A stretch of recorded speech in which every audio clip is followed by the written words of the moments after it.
nose be? Yeah, he flat. Open. You bit like putting your facial. No, I need to get in your mouth. Can you get him on more of an incline? So his, yeah.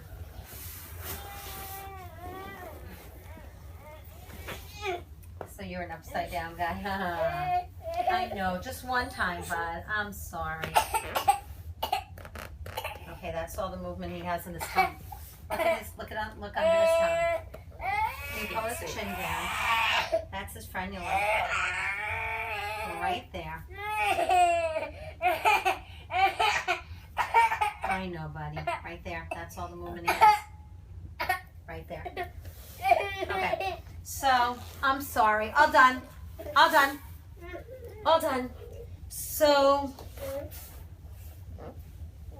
if I put your arm in a cast, regardless of anything else going on Right, you couldn't move in it. his body, he probably couldn't move it, even if he understood what to do. So what's interesting to me, just from this very little interaction with him, he's trying to make a ton of words. He's not separating out his jaw, his lips, and his tongue, and he's getting very little movement as he says them. A lot of things sound like they're coming from the back of his mouth. And everything. So if you think about not being able to move your tongue and your jaw separately, and you talk, where does the sound resonate? In your throat. Talk without moving your tongue. Oh. Right. Okay, hey, bye. All of a sudden you have all this nasal resonance. Right.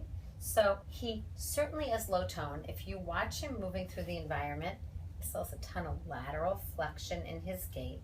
There are clearly motor planning issues in his body, but I'm not so sure that's the biggest issue in his mouth right now. And especially because you're saying to me, he has very limited lexicon of words, but when he uses them, what he says sounds very similar every time he says it. Whereas if you said to me, he tries to imitate the sound, but every time he tries to imitate it, comes out differently. No, it doesn't. That would be very different. So, but he's not saying as much as you would think he would try to say, but then do you just stop trying if you can't? Well, I mean, it's pretty frustrating if someone keeps asking you, which I have a feeling is the case with like the tools. If you're doing something over and over and over again and nothing is changing, at some point you're like, all right, get away from me. Right. And like you can see, he's frustrated. Oh, he should be frustrated. Right.